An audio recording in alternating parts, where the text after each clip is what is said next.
what were we using there? One of my favorite techniques on the mandolin is the arpeggio.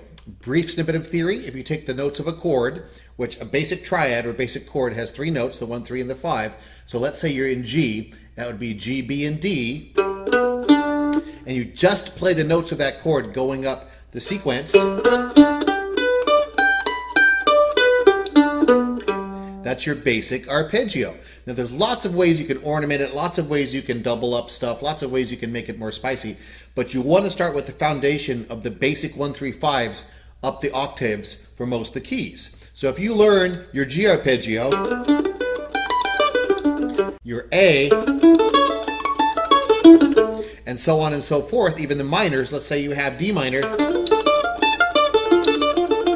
Basically, if you have them for like G, C, D, A, and E in the majors, and maybe E minor, D minor, A minor, B minor for the minors, you can now start to, as they say, play the changes over any chord progression using these arpeggios. And it's a really cool technique because a lot of times when you're improvising in mandolin, it gets kind of noodly. You're kind of playing a lot of scale tones.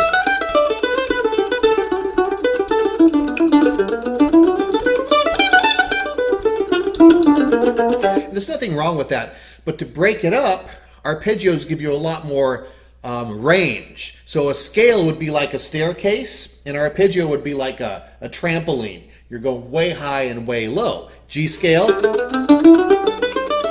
G arpeggio. So it gives you a lot more width of span of the melody. So the fun part about learning these is then you can go to one of our backing tracks at JamAlong. Like in the demo earlier when I was playing at the beginning of this video, I was playing along with the classic Bury Me Beneath the Willow in G, which is just G, C, and then G and back to D, okay? So that's a perfect workout for switching from G arpeggios to C to G to D, which is what I was doing. And then the real fun starts when you can start to variate those arpeggios. You can do arpeggio patterns.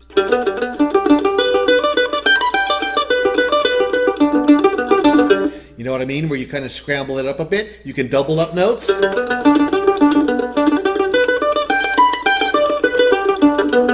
All right, you can use slow triplets.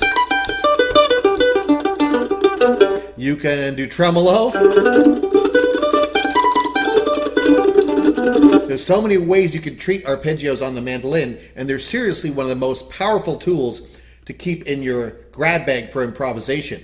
If you have like your pentatonic scales, your major scales, your minor scales, maybe some double stops, you know. And then you add arpeggios, you have a way more powerful toolbox for improvisation. So go ahead and head over to jamalong.org, open the search bar and search arpeggios and get the mandolin lesson called Basic Arpeggios. It's got all the recordings played slowly over and over again so you can practice along with it, as long as the tab for all the main keys you're going to need. So the next jam session you can be rocking out and blazing arpeggios. See you at JamAlong.